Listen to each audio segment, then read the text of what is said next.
Hey everyone, this is the SIG Testing weekly meeting for February 12th. This is going to be recorded and shot up to YouTube at some point in the future. We have 3 topics for conversation, so hopefully it'll be a short one. I am taking the first one. I just kind of want to have an open mic, questions, comments, concerns, current state of Proud, the repo. Right now, we do have a broken Git client, and so it's not possible to update to the current state of Prow. There was a conversation yesterday about issuing a revert. There are a couple fixed PRs in flight, but they're, I think it might be easier to do the revert. In general, takeaways from the last week or so, or 2 weeks, open floor. Catherine, you were on call. I know you have a lot of comments on ordered updates. Let's not do them. They're terrible and hard to pull off. I think it might be worth considering like holding off on further refactors of like core blocking tech for a bit, given just the string of outages we've had.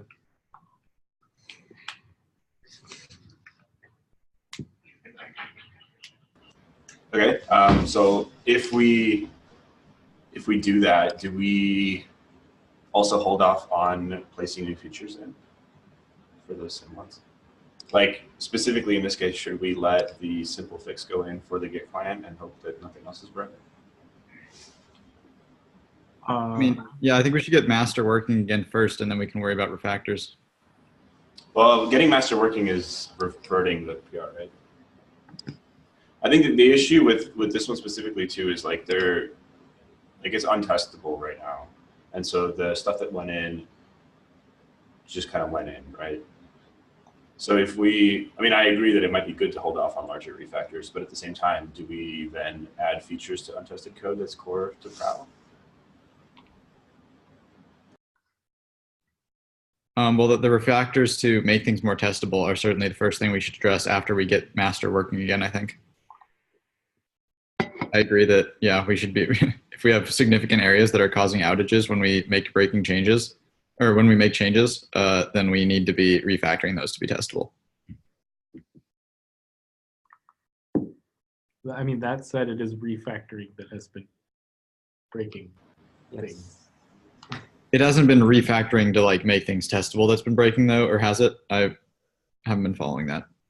I mean, what's the distinction between refactoring to be testable and just refactoring? I mean, adding new, all the other refactors are to add new functionality. And I mean, adding unit tests is obvious, will hopefully, I guess, be less of a substantial change than adding new functionality. I think the issue is specifically with the Git client, like the way that it's put together right now. There's no interfaces employed, like even the client itself is a struct that's passed around, so that the structure of the code has to change to have like dependency injection and stuff that we do in unit tests.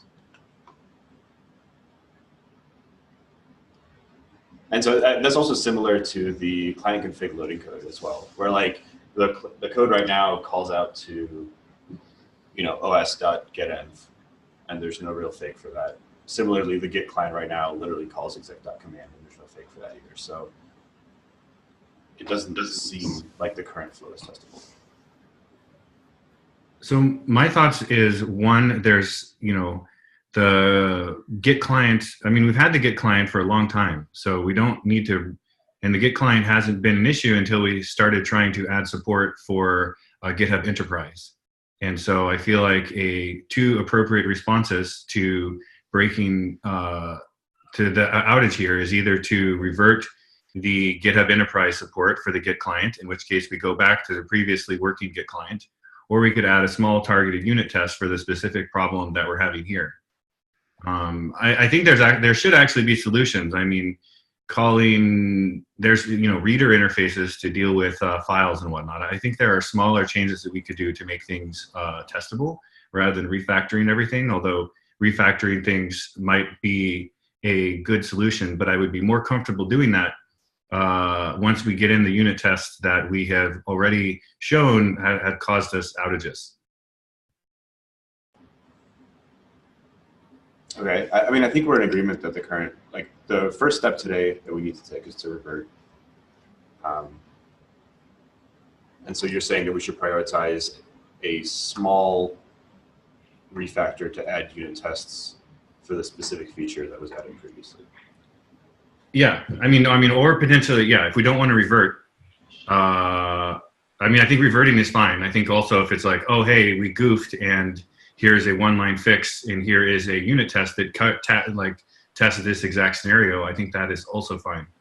But I think that responding to that by not reverting, but instead sending the 2,000 line PR to refactor everything, I think that is potentially and most likely a good, long-term fix, but I don't think that's the best way to handle the outage because, it's challenging to review a 2,000 line code with like handling every possible edge case or whatever. No, totally. I agree. And that refactor PR was not meant to be the fix to the outage. Right. I mean, yeah, and in general, right, like I think all the things that we're doing is necessary. It's sort of just, I think it would be useful to get to a working state for a day or two and get to where you, Steve, and us can be somewhat close to head.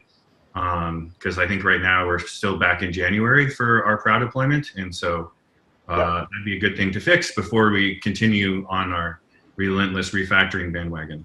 I think we're all in agreement on this. It sounds like the real question is how we should go forward with, big sweeping refactors in general. Is that the question? Or is it more like how we're going to move forward just after we fix things to get these features re-implemented?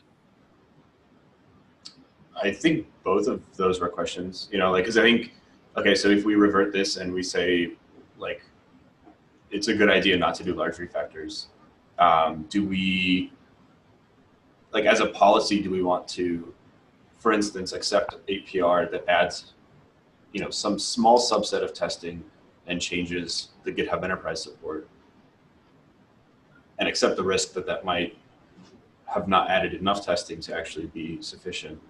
Or do we say, let's not add features to this until we're like in a place where we can actually test the functionality of the client? I think the latter is what we want. I think we just want to, let's get things more testable and then we can iterate on functionality. Especially if we just separate those PRs, then we can revert them more easily and merge them separately, that kind of thing.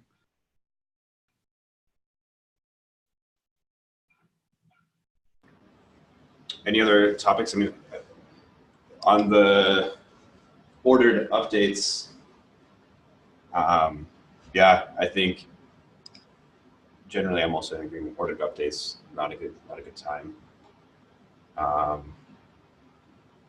I feel like, because also, I mean, we've had a couple conversations recently too about like sort of V1 compatibility, like backwards compatibility sort of stuff. Do we think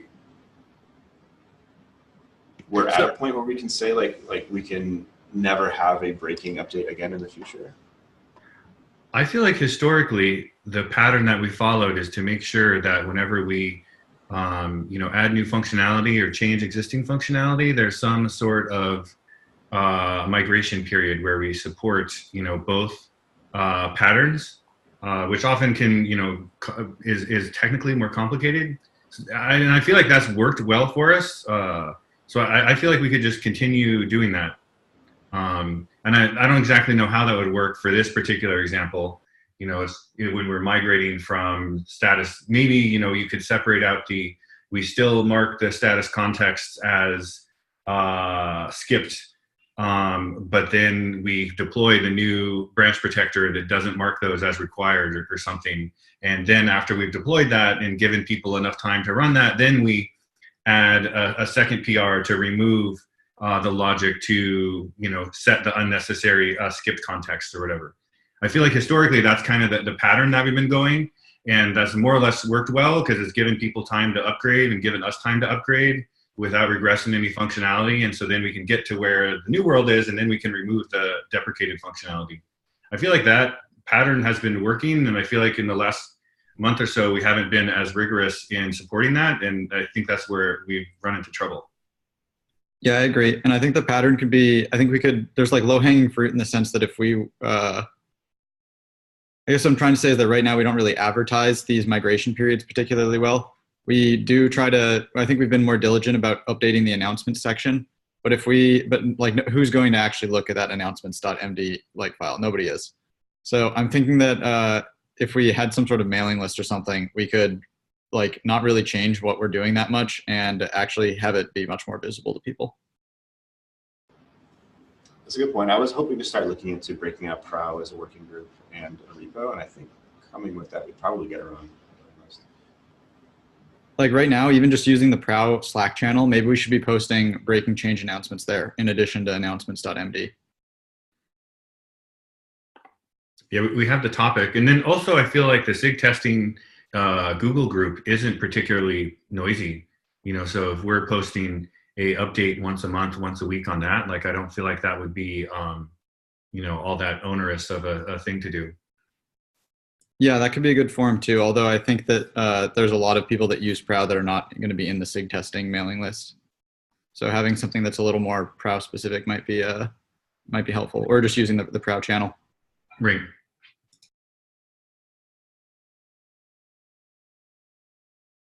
Although to be fair, I feel like the primary people complaining mostly have been, I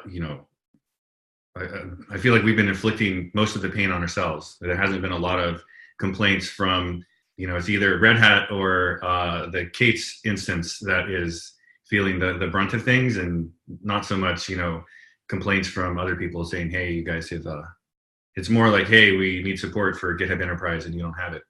Than like, hey, we tried to update and it was a disaster. I did see one member of the community ping me about an issue from like February 10th Prow. So there are some running at it. Yeah. We have a lot of the complexity though, and we also have enough like user volume that we probably run into or discover most of the issues first. Right. That's a good point. So yeah, maybe should we just try and be more noisy about updating announcements.md and like also pinging some other channels while we do that? Sounds good to me.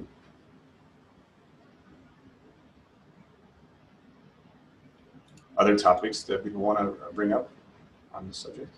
I think one thing that was discussed was staging Prow. We discussed that yet again.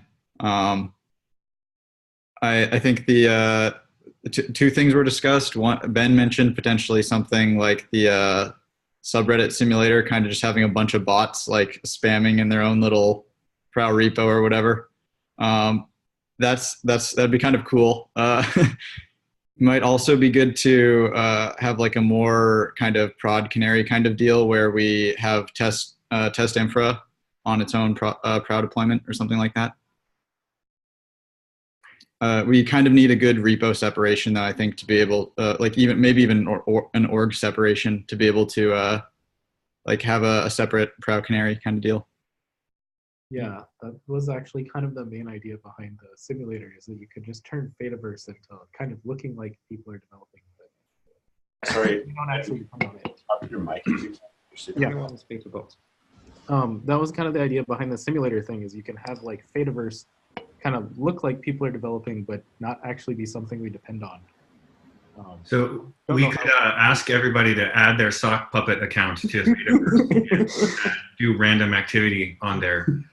Yeah, we basically just rig up a bunch of commenter bots to like file fake PRs and do tests and whatever. I think there is some. Like, yeah, Prow looks like it's doing stuff. It's fine.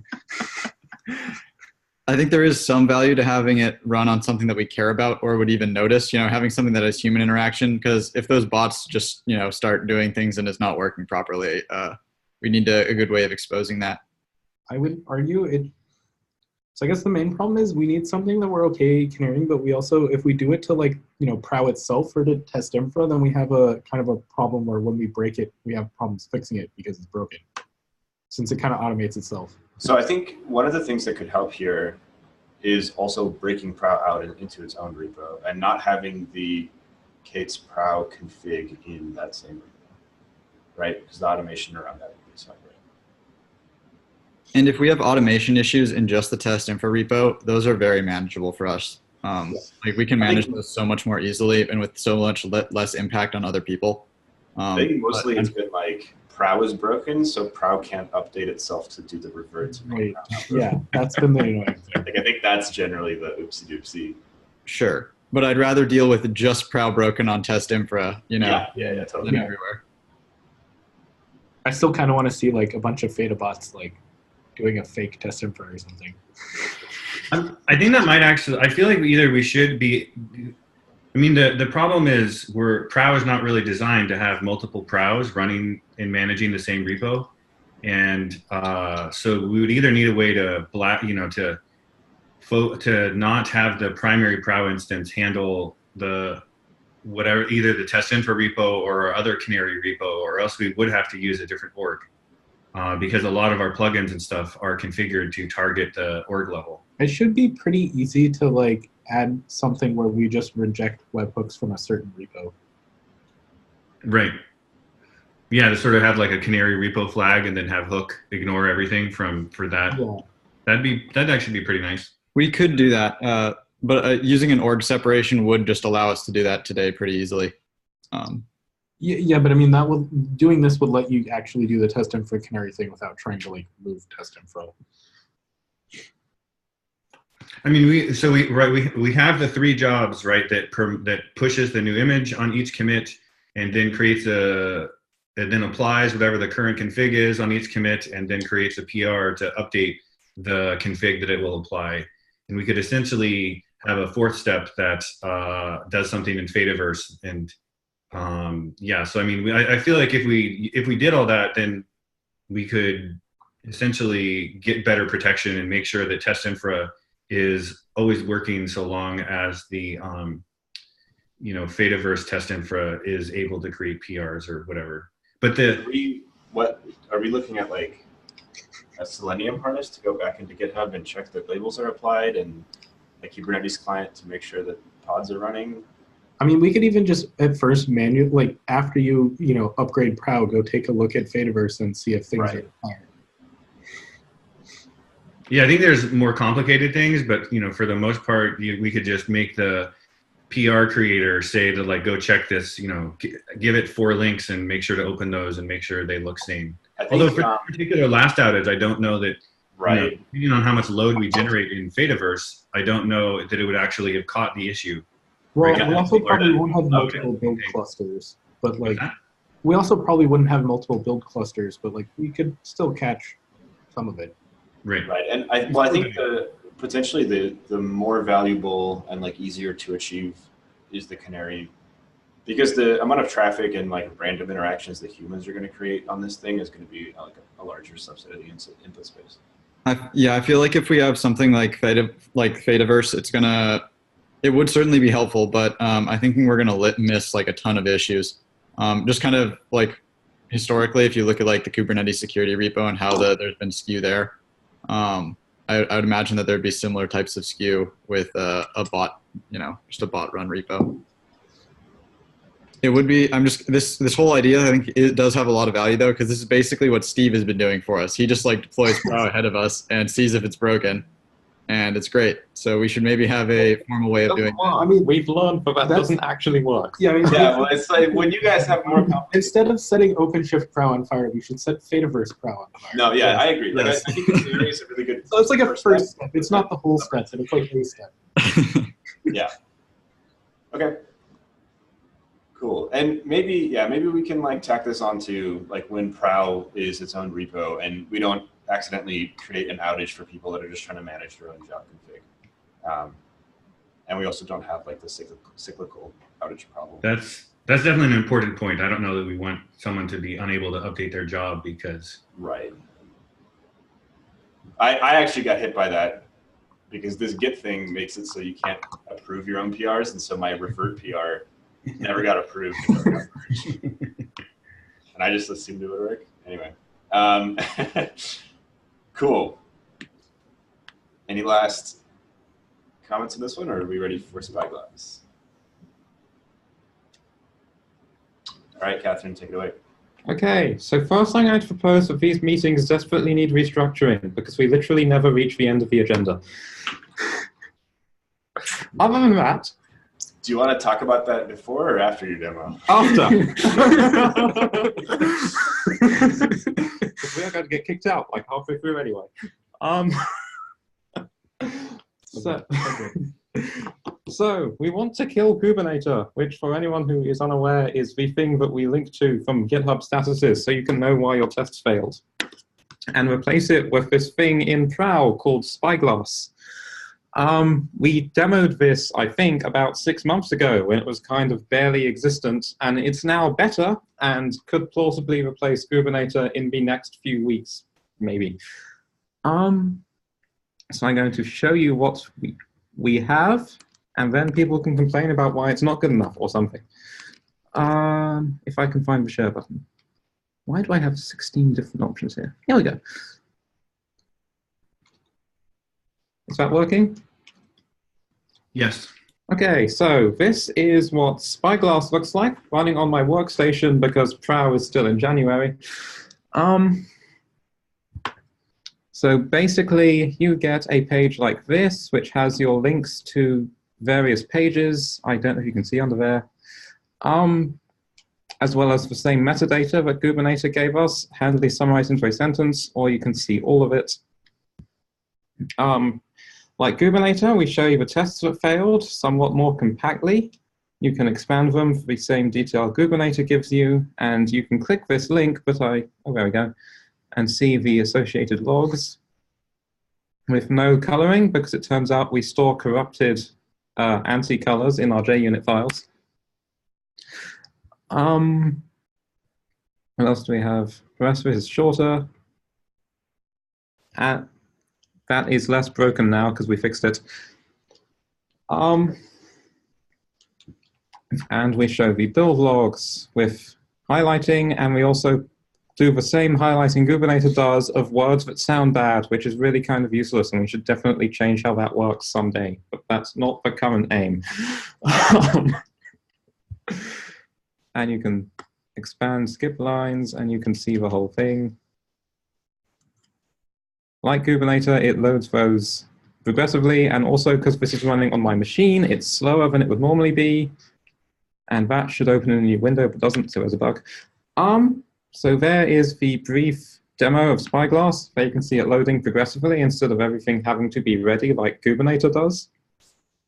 Are there features of Kubernetes that Spyglass currently doesn't support? There is. There is one big feature, which is the node logs feature, which, to my knowledge, no one actually uses. Oh, right. Dims asks if it can show lists of builds, and the answer is yes. So I can click this link here, and we can wait a bit. This is we also have the PR dashboard? We do, yes. Well, no, actually, we don't have a PR dashboard, and that feature of Kubernetes we will not be replacing.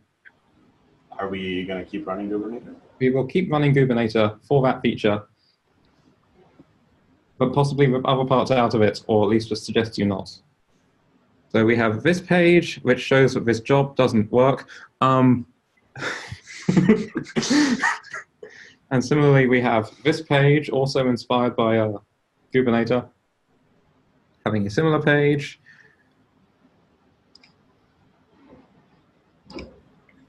And we have a link to the artifacts.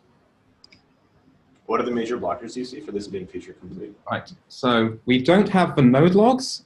I do not currently intend to implement the node logs unless someone explains to me who is using them and why. To my current knowledge, nobody does. Although we have seen one related feature request, and I'm trying to chase up people who might know who's using them.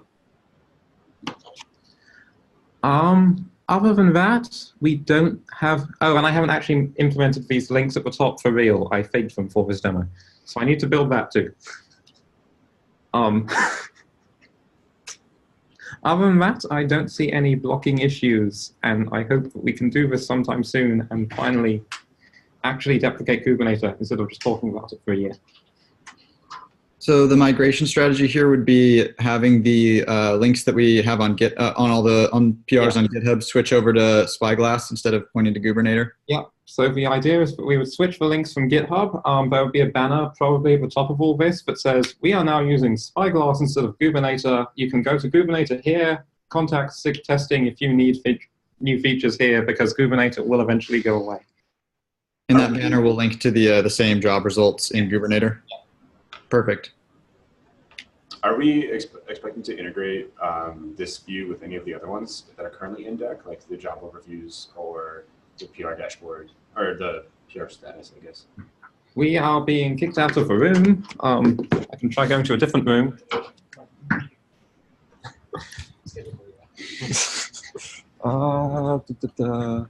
I think we have a lot of that we can do in general, Steve, not even just for this, but in addition to like, as the tide history gets better, we can link that more with the PR dashboard. Right. PR dashboard should really be linking to like almost all of these things. Yeah, I think like a... Okay, we're probably just going to have to drop off this meeting because we cannot find a space. Okay, well, we're at 1:30 anyway, so that sounds Come good. on, never mind. We're here. Or not. It is 1:30 though, so if you're on the meeting and you need to drop, thanks for coming. We'll see you next week, and we'll stay on for a couple minutes to finish out the demo in case you have anything else left. Okay, so I didn't actually hear most of what was being said while I was trying to find a room. I think Cole and I just had some questions about how this page would integrate with the other pages on deck already, like the job overviews or the tide overview or the PR status dashboard. So we already linked to it from the main tide view, and instead of having these little side links, we would just link directly from the blue links. I guess anywhere else we show jobs, we should probably link to Spyglass, but I'm not sure where that actually happens. Okay. Now, so are we sure we want to get rid of that Spyglass link? Because doesn't this allow you to have some other job link that you may want for whatever reasons? It's true, it does. I'm not certain how useful it is. Yeah, that's a very valid point. I don't know if there's any use to it at all, but I'm just thinking about that now. I do know someone who actually makes use of this, but I think the only reason they want the Spyglass links is from the name of consistency. So I'm not sure. Okay, either way, that doesn't really matter. Yeah. I would think it might be nice to allow in the Spyglass view a way to go to some other URL or something, so that if I set the URL, that I can have Deck take me to Spyglass, and then Spyglass can take me to my custom URL. We could use that for the Kubernetes transition too, which would be kind of nice. Mm-hmm. Well, we couldn't use it. I guess we could. We'd have to use a different URL form we currently do because that controls with GitHub links. Right. Yeah, I think there should be. I feel like there should maybe like in a job metadata or something. Mm-hmm. Well, I'd like to use that for result store links. Yeah, it would be handy to link to be able to have, you know, links to other types of viewing for the same job. Yeah. It's a tiny knit, and I hope if there's a better way of giving these, by the way, I'm happy to do it. Do we have any intent to change the header on this? Job view GCS blah blah blah blah blah. We do, but to do so probably requires passing out the URL to figure out what it meant. So that would be fun. Okay. I'm a big fan of the links, like the job history, PR history, artifacts, all that at the top. That's a very clear way to show all that. Yeah, I think we might actually have people who view the PR history now, which will be cool. It's also a big improvement over Kubernetes, where there's just like a bunch of links to like the job name just happens to be a hyperlink and takes you to the job history, and you just like have to know that. And the job, it links to different things depending on what page you're on. Very This is confusing. way clearer that it says job history, PR history, that kind of stuff. I don't actually know how to get to the PR history. I just know that if I click the like PR number enough times, it takes me there. Oh man, cool. This is super exciting, Catherine. Yeah, it looks really good. Thank you.